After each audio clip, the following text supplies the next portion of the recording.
ਹੋਰ ਭਰਾਵੋ ਸਭ ਠੀਕ ਠਾਕ ਹੋ?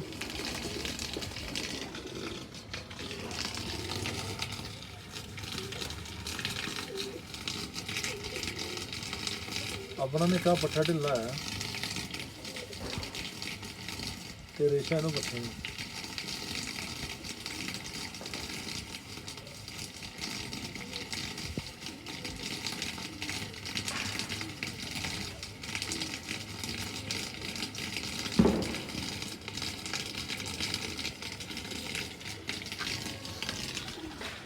ਤੇ ਇਹਨੂੰ ਆਪਾਂ ਦਵਾਈ ਦੇਣੀ ਹੈ ਰੇਸ਼ੇ ਵਾਸਤੇ।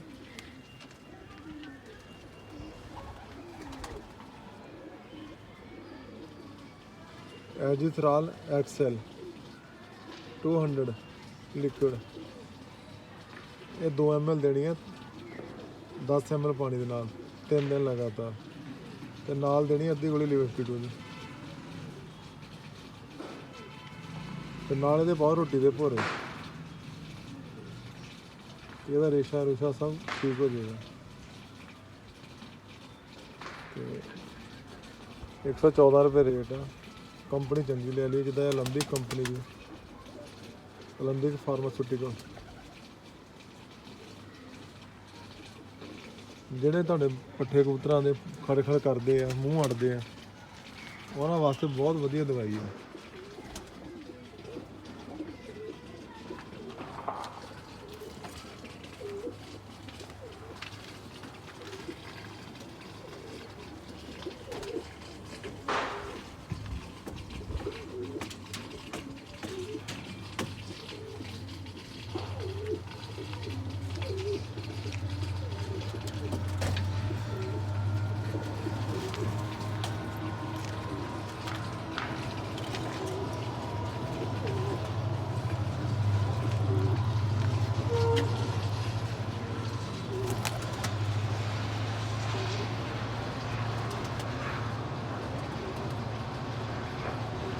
ਮੂੰਹ ਅੜਦਾ ਪਿਆ ਨਾ ਪੱਠਾ, ਰੇਸ਼ਾ ਵੀ ਨੱਕ ਥਾਣੇ ਵਾਲੇ ਖਾ ਰਿਹਾ, ਨੱਕ ਨੱਤਾ ਤੇ ਨੱਕ ਥਾਣੀ ਰੇਸ਼ਾ ਆਉਂਦਾ, ਉਹ ਕਿੱਦਾਂ ਰੇਸ਼ਾ ਆਉਂਦਾ, ਠੰਡ ਲੱਗੀ ਹੋਈ ਇਹਨੂੰ।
ਅੱਧੀ ਗੋਲੀ ਲਿਵਸਟੀਟੂ ਦੀ ਦੋ,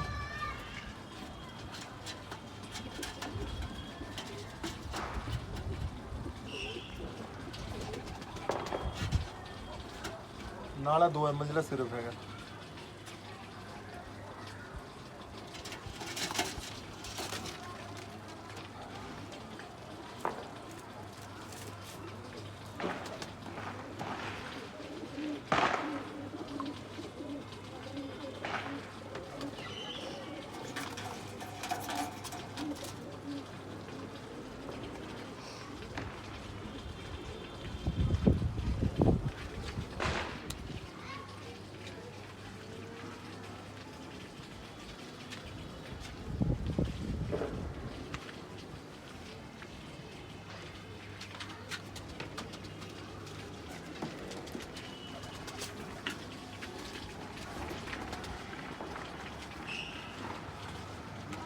ਆ ਵੀ ਪੱਠਾ ਠੰਡ ਖਾਦਾ ਹੈ,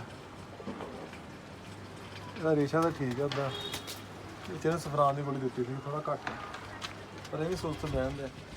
ਇਹਨੇ ਵੀ ਐਜਥਰਾਲ 200 ml ਦਾ 2 ml ਨਾਲ ਲੀਟਰ ਗੋਲੀ ਅੱਧੀ।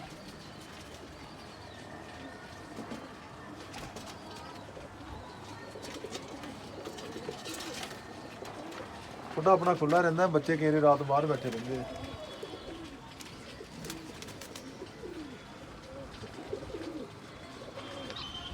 ਜਿਹੜਾ ਤੁਹਾਨੂੰ ਪੱਠਾ ਇਦਾਂ ਲੱਗ ਰਿਹਾ ਰੇਸ਼ਾ ਜਾਂ ਮੂੰਹ ਅੱਡਣ ਦਿਆ ਜਾਂ ਸੁਸਤ ਬਹਿੰਦੇ ਤਾਂ ਉਹਨੂੰ ਇਹ ਦਵਾਈ ਦਿਓ। ਇਹ ਵੀਡੀਓ ਆਪਣੀ ਵਧੀਆ ਲੱਗੀ, ਇਹਨੂੰ ਲਾਈਕ ਤੇ ਸ਼ੇਅਰ ਕਰੋ, ਚੈਨਲ ਨੂੰ ਵੱਧ ਤੋਂ ਵੱਧ ਸਬਸਕ੍ਰਾਈਬ ਕਰੋ। Thank you.